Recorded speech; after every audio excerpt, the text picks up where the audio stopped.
So we get gangs again about 14, 15 years later.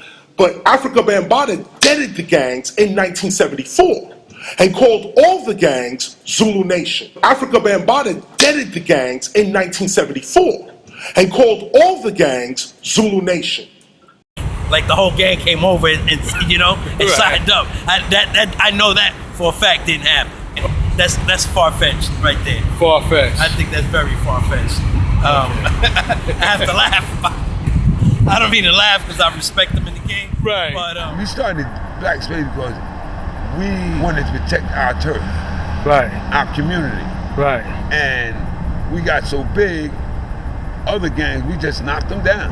Right, right. The only ones we really didn't really knock down, to be honest with you, was the Savage Skulls and the Savage Nomads. Oh yeah. You know, they were just as bad as we were. Okay. You know, but a lot of them joined us. Right. A lot of them. Like a lot of Savage Skulls, especially Savage Nomads, they joined us. Was he a leader of the Spades? He was never a leader of Spade. Okay. He wasn't even a Spade when he started. Thank you. Okay. And Crazy Mike said the same thing about that. He was not a Spade. Crazy Mike said he was a Savage Nomad. Savage Nomad. I just started out Savage Nomad. See? Wow.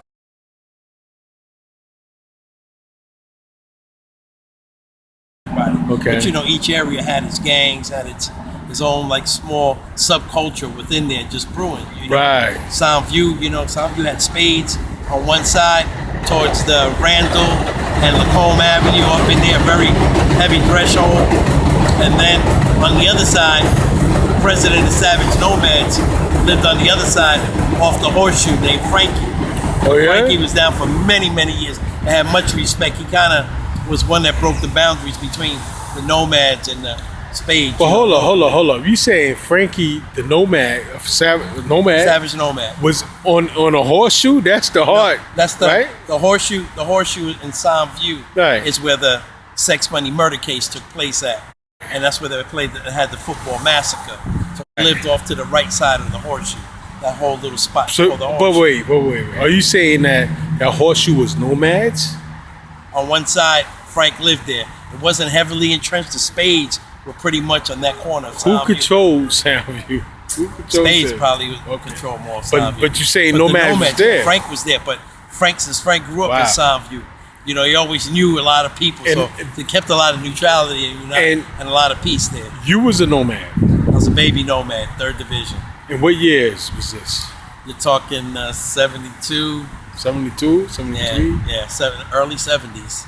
Early 70s. I got jumped in behind the Beach Theater on Beach Avenue and Randall Avenue. I got jumped in it was pretty much a beat down. Pretty much I went in there and went against the president and a couple other guys that jumped in, and we kind of just fought out for like 5 minutes, and just throwing cups pretty much.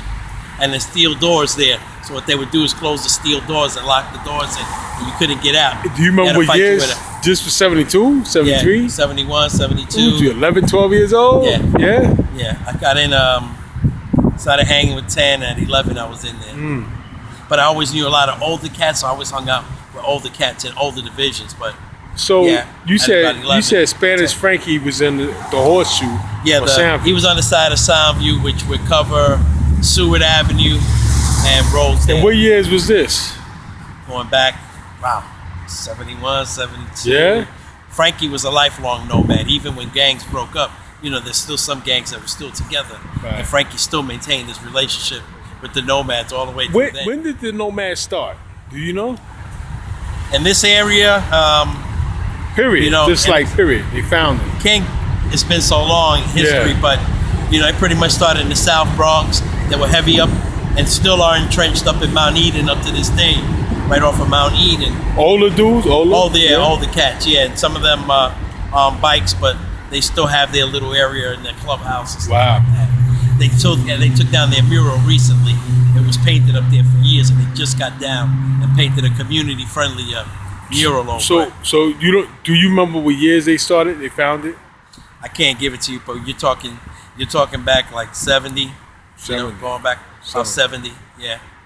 And then, when the gangs were peaking, there was a couple of big rumbles in the city. There was a rumble in Einstein when somebody got killed, and that was really the beginning of the end on that rumble right there, and that's when gangs all started breaking down and turning into organizations and crews. Now, that's where Bam started to go ahead and form his group now and organize. Now you say Bam. Now, what was the Nomads? Do you know? Maybe I don't know if you know or not, but what was the relationship with Nomads and hip hop? Was it? Well, that it was always something that was there. Break dancing was always a key bond. You'd have your cools that represent, your clique, pretty much. Okay. And those were gateways, to go ahead and start and square off with each other. Sometimes those were the way beefs are squad, and sometimes that was the beginning of the beef. But overall, formation, all that, very, very early 70s, I'd have to say to the 70s, because it spread from the South, the heart of the South Bronx, up this way. So, I mean, but you don't remember any Nomad DJs or y'all was breakdancing, maybe, right? Breakdances? The dancing, pretty much dancing, stuff like that. Right. And just going out to parties, having different spots in the Bronx, where you could go and roll and, and hang, and clubhouses and things of that nature. Okay, now you say you joined as a baby Nomad like in 71, 72, 73, right? 70, you're looking at about 71. Okay. I was like 10, 11. So when you was 14, 15, what was going on with the Nomads? At that point, our division, the gangsters had broken up. In high school, like your first freshman year in high school? Yeah, pretty much they were breaking down already. What was happening was that organizations were being started in crews. That's how the crews started to come about, which really became organizations and started to be formed. And Bam, like I said, Bam, at that point was when Bam really started organizing. Because gangs weren't there no more. They dissolved, they broke up. Right. When that happened, now it became a more collaborative thing. Right. It was the masses pretty much. It's what Bam pretty much did. Put the masses together and then formed this whole nation, which is just right down the block from here, out of the Bronx River Community Center, and that crossed all boundaries. You have Puerto Ricans, blacks, Did you join the Zulu Nation? Nah, but all my boys pretty much were all. A lot of my boys were Zulu. So yeah, a lot of Savage Nomads. They joined. There's a couple, A couple. But when I look at it, it was more Hispanic. Right. The Hispanic boundary at that point. Savage Nomads mostly Hispanic, right? Primarily were Hispanic. Just like for a long time. But in every clique, you always got those couple of guys that are socially accepted. Spades always had like Charlie, Chico 500. That was someone that was accepted in Soundview. Mm-hmm. So he was up in there. You always have 2 or 3 that are accepted. Within the group. Help me understand this better. I'm saying, okay, so it was a big rumble in the school. IX 131. In the hill, not a thing was chill. Sound masters on the loose and acting ill. Uptown, every weekend rock. Either 131, or around that block, but anywhere uptown. You always heard the sound. Hip hop, funky beats, MCs getting down. The truth, I swear, admit and declare. The Bronx was the first. I know I was there. Okay, so it was a big rumble in the school. IX 131. And that's after that it hit the papers, right? Yeah, it's in the Daily News. And then the gangs dissolved, after that point there was a lot of heat, a lot of things going on. And I would say that's the point where some of the gangs started finally breaking apart. And eventually that just kept on until they just finally broke them down. But it's not like they disappeared. They just came about it differently, became crews. Crews became organizations. Crews. And that's how it goes. And do you remember any hardcore Nomads joining Zulu? No, I can't name any right off the top. Hardcore? I can't because by the time that took place, there weren't any gangs. It was a thing of building up numbers, and then being big, and hip hop was growing. Breakdancing was getting real hot. Right. First few movies were coming out with breakers in it. You know what I mean? Saying early 80s. Yeah, you even had them 70. Then you had like Beach Street that came along, Street, right. And a couple of other ones that were a little low budget, but still they were up on the screen. Right. So you're looking at stuff like that. Then you had the West Coast movement too with the breakdancing. So let me ask you, what happened to the hardcore Nomads? hardcore Nomads still stay united, and they're up off the Grand Concourse. As Nomads, as Nomads. But they just still wear low key, colors. maybe. They ain't low key. They still wear colors and everything. You'll find them right off of Mount Eden Avenue and the Grand Concourse. As soon as you come off the train, right up the hill. Was you dealing? Let me ask you. Do you know any skulls, Savage Skulls at that time? Yeah, I knew some skulls, but you know, I didn't have any real beef with them because we grew up together. So that was, you know. Was they around this Soundview area? Yeah, they were around this area. You had Savage Skulls around here. You had 70 Mortals around here. You had Black Spades. You had Nomads. You had Roman Kings. The Savage Skulls, was they mostly Latino? They had brothers up in there, but a little more Latino based and more dominant. And they were out of the South Bronx also, going towards Prospect. And the hardcore Savage Skulls. South Bronx. What happened to them? There's still some that linger. You might come across them in the South Bronx, just like the Nomads. The Nomads, like I said, off of Mount Eden, they have a strong hold there still to this day, and you see them out there. Wow.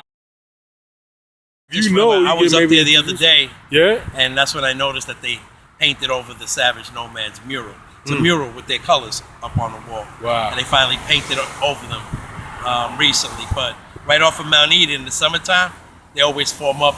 Some of them have motorcycles, and they line up the motorcycles there, and you see them in colors. So, okay, the Savage Skulls and Savage Nomads, besides the Spades, those were the two biggest gangs, right? The Spades, Nomads and the Nomads, Skulls. Right. So now, as far as you know, and I don't expect you to know like everything about everything, but I'm saying, as far as you know, the Savage Skulls, the hardcore members,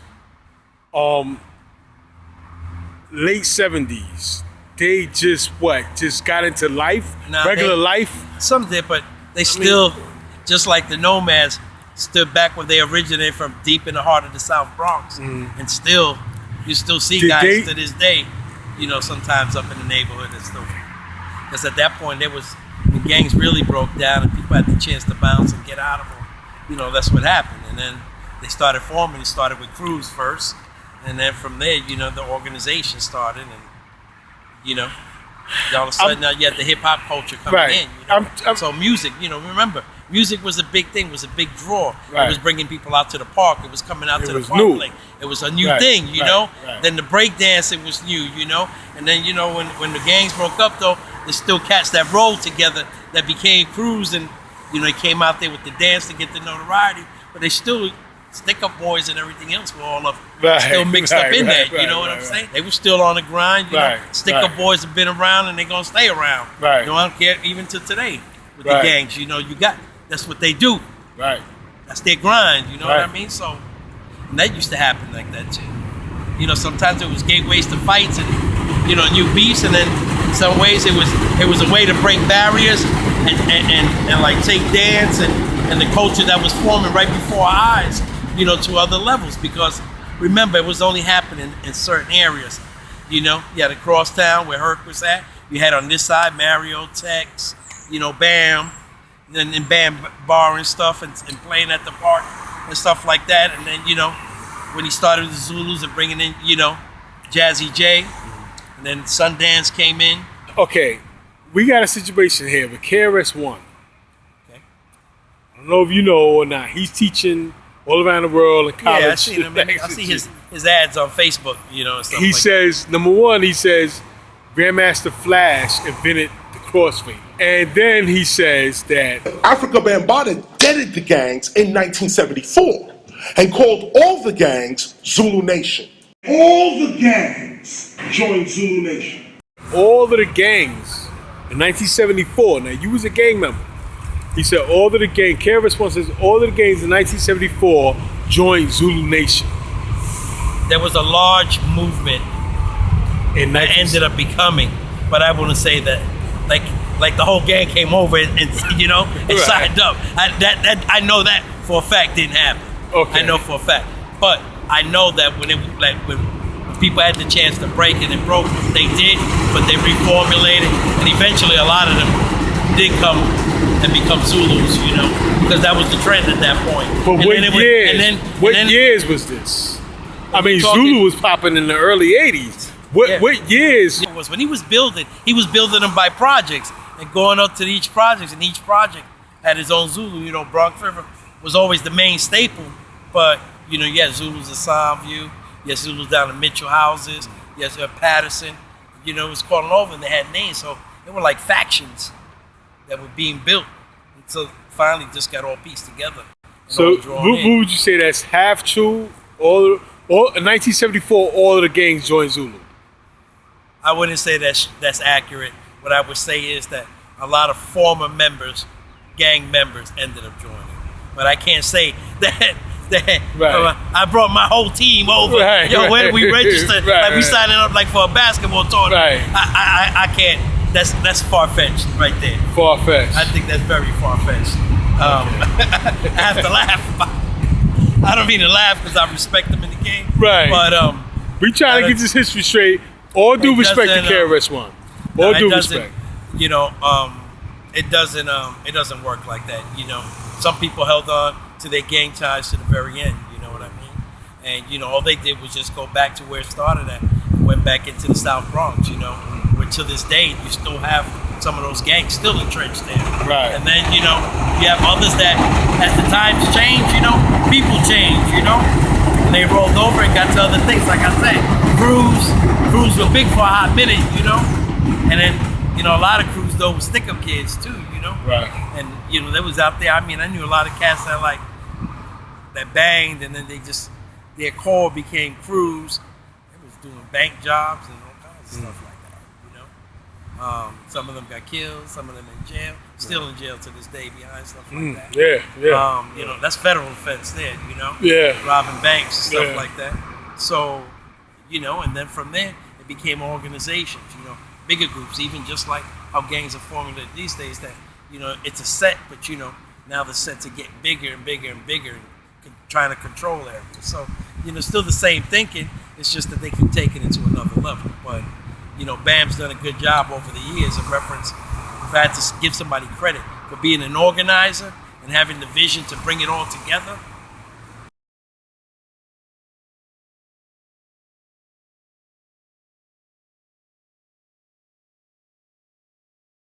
The Zulu Nation is the child of the black space. The Zulu Nation is the child of the black space.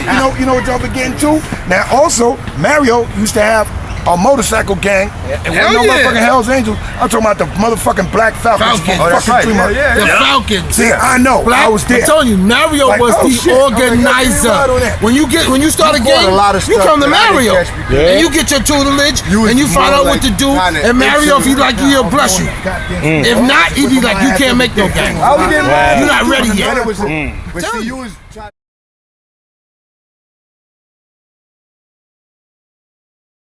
That whole system that we had, we got from Mario. Mario showed us how to be strong. Wow. He was the organizer. And Bam got a lot from him. And Bam got a lot from him. And you see where Bam is at now. Right. Zulu Nation's all over the world, worldwide. The Zulu Nation is the child of the black space. The Zulu Nation is the child of the black space. That Bam was able to do with Zulu Nation. Yeah. And it just got so big that it's all over the world. Right. So, you know, I definitely got to give Bam a big prop for that. To be able to organize and get people to believe in what he was saying and doing, and come up under that, and then all of a sudden expand it and built and really started pushing the culture to a whole other level. Okay, so on a level, before this run out, would you say that he brought peace? He brought single-handedly brought peace to the Bronx. Nobody's ever brought peace single-handedly. Right. Because there's never been full peace. But it changed the way things were, you know, the actual fighting. I mean, there's always beefs. You don't get around that. Right. You know, there's always people that are going to be jealous and envious of each other, and you have your beefs from there. And sometimes they will handle in certain ways, you know. It just changed the way it went about, the way beefs were done and everything else. So, you know, it wasn't out in public. You wasn't having these massive rumbles no more. Even though you have jump-offs. But could you credit Bambaataa for that, though? You can't. I can't credit him, man. And then if I did that, then I'd have to say damn, he was like the best cop ever that New York ever had, you know. Right. But what he did was that what I can give him credit for is that he knew how to organize and come across different cultural boundaries and get these people up to come He got together. a lot of Latinos down with him, right? That's right. Yeah. That's right. And a lot of his original dancers and all of that, dark skin and light skin, were all Hispanic, a lot of Puerto Rican cats that was out there dancing for him, rapping for him, Right. you know. And then, you know, like when he started branching out, like I said, Sundance was the first MC. So when Sundance started laying it down and Jazzy J was there, that became the staple. That became a real big push, you know. Still have Red Alert, you know, mixed up in there with them and stuff. So, you know, it just kept pushing and pushing. And as they opened doors, they would drag everybody with them, you know what I mean? And to this day, this year is now 41st anniversary of the Zulu Nation. So they're getting ready to do the big party like they do every year. It's already out there, already advertising it. It's going down. Right. So, 41 years, you know, Right. I got to credit Bam for you to keep it together for 41 years and to the point where you got it now. You do have to get some kind of credit for it. Right. You know, it's evolved from something that started with some type of form of violence behind it, and it evolved with the violence as curtailed to a point. Doesn't mean that it still doesn't. Right. Doesn't mean that it doesn't stop. Right. I don't want to be clear that. Okay, right.